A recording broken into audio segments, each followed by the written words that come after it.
Assalamualaikum warahmatullahi wabarakatuh. Perkenalkan, saya Anggreni Juwika dengan NIM 2104045000021. Nah, di sini saya akan menjelaskan mengenai senyuman dan empati.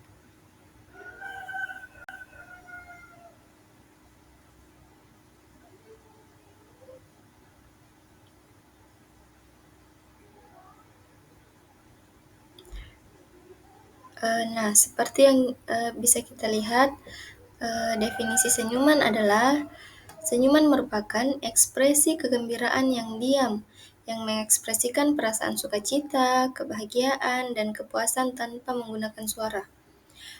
Ini dilakukan dengan meregangkan bibir secara lembut ke atas dan kadang-kadang melibatkan mata yang bersinar atau berkedip.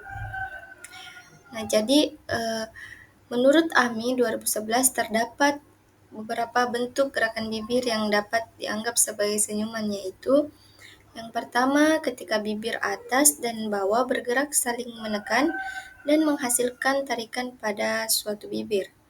Yang kedua, ketika kedua bibir naik dan turun karena adanya tarikan pada sudut bibir sehingga gigi-gigi terlihat dengan jelas, baik itu gigi bawah ataupun gigi atas, serta sedikit bagian gusi yang terlihat. Yang ketiga, ketika bibir atas terangkat dan bibir bawah membentuk oval pada bibir. Yang keempat, ketika ada tarikan pada salah satu ujung bibir sehingga sedikit gigi terlihat di salah satu sisi. Nah, bentuk-bentuk gerakan ini menciptakan ekspresi senyuman yang berbeda-beda, memberikan variasi dalam bahasa nonverbal yang dapat mengkomunikasikan berbagai macam emosi positif. Nah, selanjutnya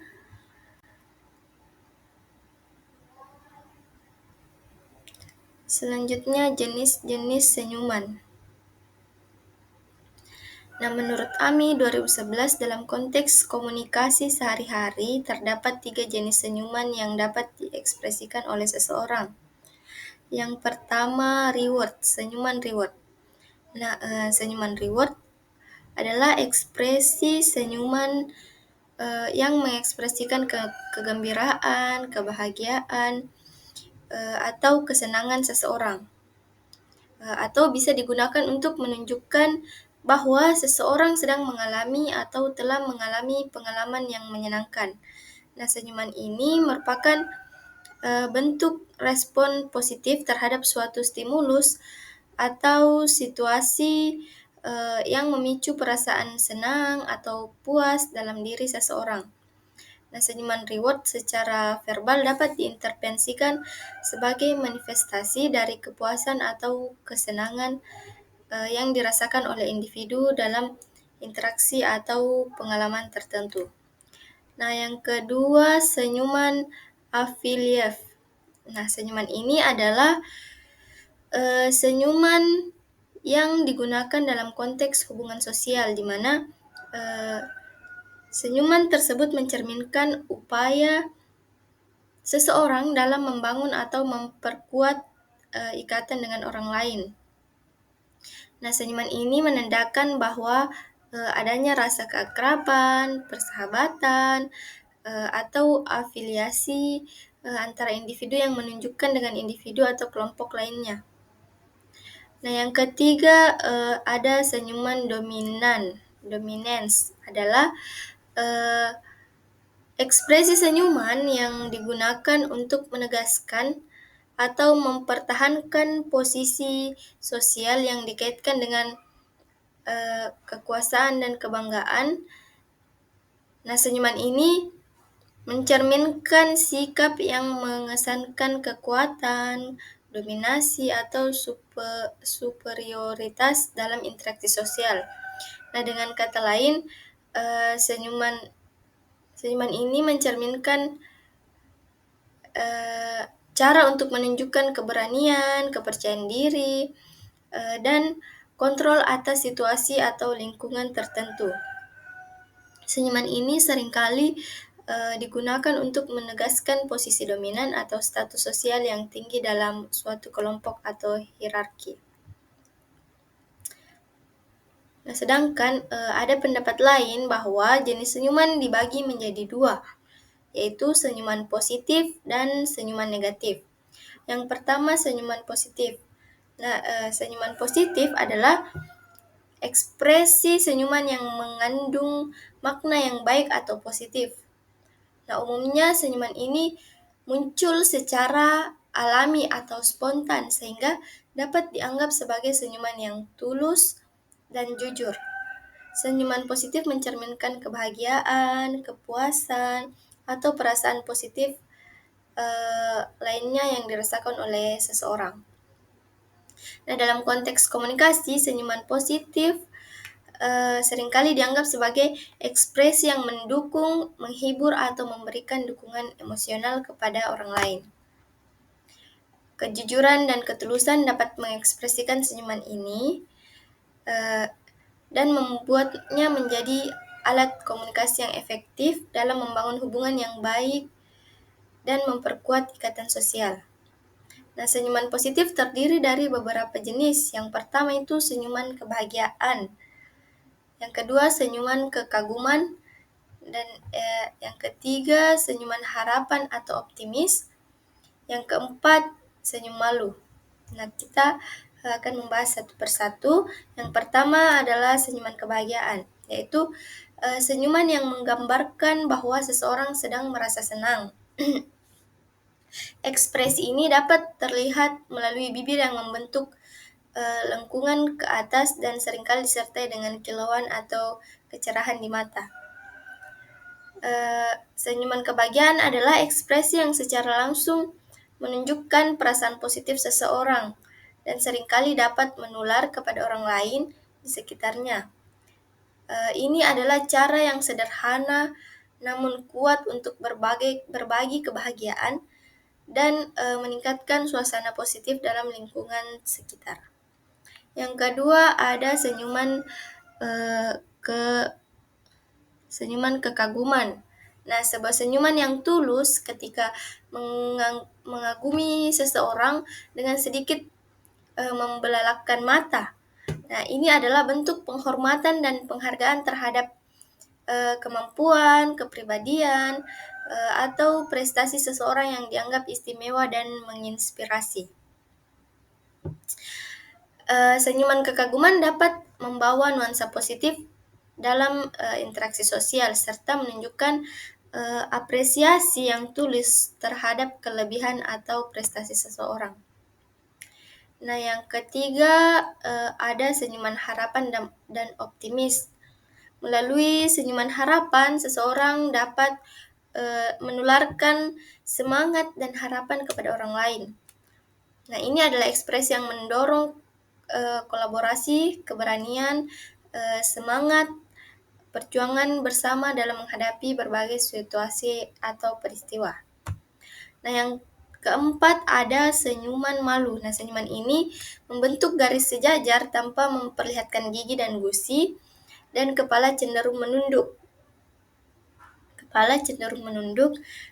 Ekspresi ini biasanya muncul saat seseorang merasa tidak nyaman atau tidak percaya diri dalam situasi sosial atau ketika diberikan perhatian yang tidak terduga. Nah, senyuman malu mencerminkan upaya individu untuk menahan atau menyembunyikan perasaan yang mungkin membuat mereka merasa tidak nyaman atau terpapar secara terbuka. Selanjutnya ada senyuman negatif. Nah, senyuman negatif ini terdiri dari beberapa jenis juga, yaitu yang pertama senyuman kemarahan, yang kedua ada senyuman ejekan, dan yang ketiga ada senyuman kemunafikan. Yang keempat senyum pembawa masalah. Nah, yang pertama senyuman kemarahan. Nah, senyuman kemarahan adalah ekspresi wajah yang muncul ketika seseorang merasa marah atau kecewa dalam hatinya, namun mengekspresikannya melalui senyuman. Jadi senyum jahat ini sudah tidak asing bagi kita toh, karena biasa kita mendapatkan orang tersenyum senyuman jahat. Nah, namun ini merupakan bentuk ekspresi yang bertentangan di mana seseorang menunjukkan senyuman di wajahnya meskipun sebenarnya ia sedang merasa marah atau kecewa di dalam hati. Senyuman ini mungkin terlihat dipaksakan atau tidak tulus karena seseorang mencoba untuk menyembunyikan perasaan negatif yang sebenarnya yang dirasakan. Namun ada juga kemungkinan bahwa senyuman kemarahan ini digunakan sebagai bentuk pengendalian diri atau strategi untuk menutupi perasaan yang sedang dirasakan. Nah, yang kedua, senyuman ejekan atau penghinaan. Nah, senyuman ejekan atau penghinaan adalah ekspresi wajah yang menyiratkan perasaan meremehkan, merendahkan, atau biasanya senyuman ini disertai dengan tawa kecil atau tawa yang terbahak-bahak. Menunjukkan sikap superioritas atau kepuasan yang mendalam dari orang yang mengejek. Nah, ekspresi ini mencerminkan sikap yang tidak hormat dan kadang-kadang digunakan sebagai bentuk intimidasi atau perlakuan yang merendahkan martabat orang lain. Yang selanjutnya, senyuman kemunafikan.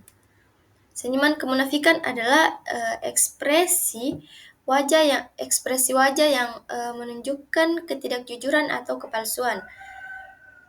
Nah, ini adalah senyum palsu di mana hanya gerakan bibir yang terlihat dengan sedikit mengangkat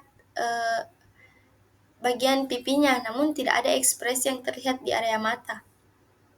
Jadi matanya tidak berperan, cuma bibir dan pipinya, seperti ketika kita senyum dengan terpaksa.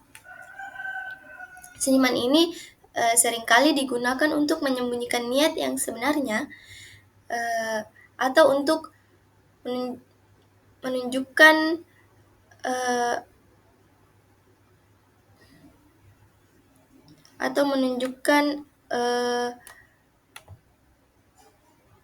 ketidaksukaan kepada seseorang.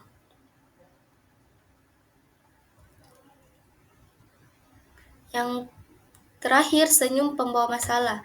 Nah, senyum pembawa masalah adalah ekspresi wajah yang sering terlihat secara konstan dan terus-menerus, namun disertai dengan mata yang tampak kosong atau tidak berarti. Contohnya adalah senyum dingin yang memberikan kesan bahwa individu tersebut mungkin tidak sepenuhnya terlihat dalam interaksi atau memiliki niat yang tidak jelas. Senyum ini biasa menjadi tanda dari sikap yang tidak ramah atau bahkan mengancam, dan seringkali membuat orang merasa tidak nyaman atau curiga terhadap niat sebenarnya dan individu yang menampilkan senyum tersebut.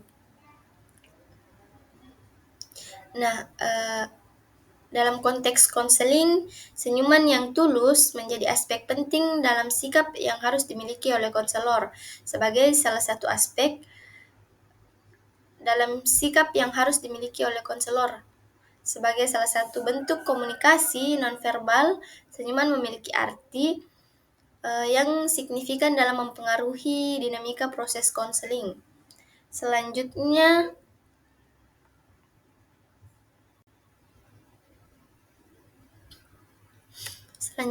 empati dan aspek-aspeknya. Yang pertama, pengertian empati. Menurut Surya dalam Latifa 2016, empati adalah sebagai suatu kesediaan untuk memahami orang lain secara paripurna, baik yang tampak maupun yang tidak nampak, maupun yang terkandung, khususnya pada aspek perasaan, pikiran,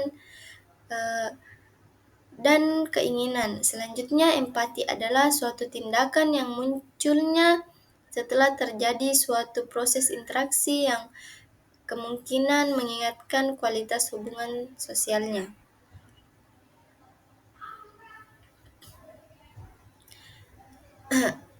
Nah, dalam proses konseling, empati merupakan salah satu sikap yang penting bagi seorang konselor.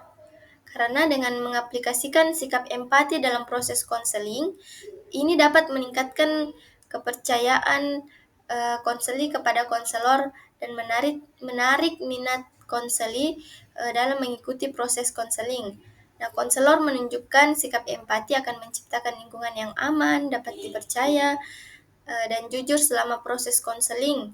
Untuk konseli sejalan dengan itu, dengan efektif dan lancar. Dengan kata lain, kehadiran empati dalam konselor bersama dengan karakteristik yang lain yang mendukung dapat berdampak pada efektivitas layanan bimbingan dan konseling yang diberikan. Selanjutnya, aspek-aspek empati. Yang pertama ada menurut Dawes mengungkapkan bahwa terdapat 4 aspek empati. Yang pertama itu perspektif taking, yaitu kecenderungan seseorang untuk mengambil sudut pandang orang lain secara spontan. Nah, secara psikologis dan sosial penting bagi keharmonisan interaksi antara individu. Perspektif taking dapat menurunkan stereotip dan pandangan buruk terhadap kelompok lain secara lebih efektif dibandingkan dengan melakukan penekanan terhadap stereotype. Apabila konsep perspektif taking ini dikaitkan dengan theory of mind, di mana seseorang dapat menyimpulkan kondisi mental orang lain, memahami dari perspektif mereka, dan dapat pula menginterpretasikan serta memprediksi perilaku selanjutnya dari orang tersebut. Yang kedua itu fantasi. Nah, fantasi merupakan kecenderungan seseorang untuk mengubah diri ke dalam perasaan dan tindakan dari karakter-karakter hayalan yang terdapat pada buku-buku, layar kaca, bioskop, maupun dalam permainan. Nah, aspek ini akan terlihat kecenderungan individu menempatkan diri dan hanyut dalam perasaan dan tindakan aktor.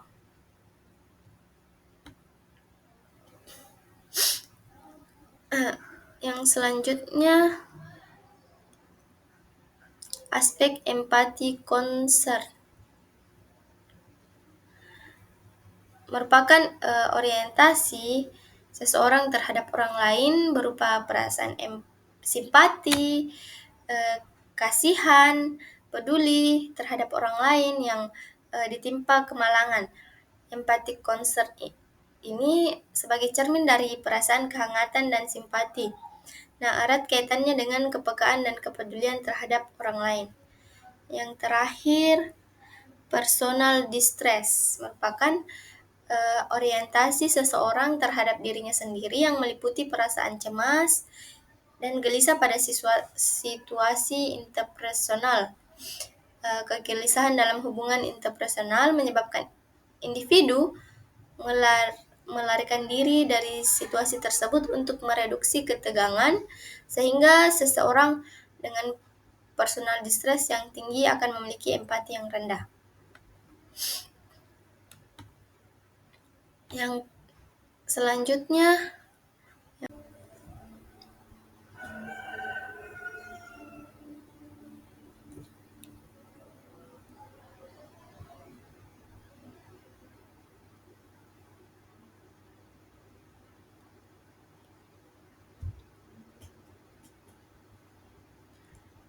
yang terakhir,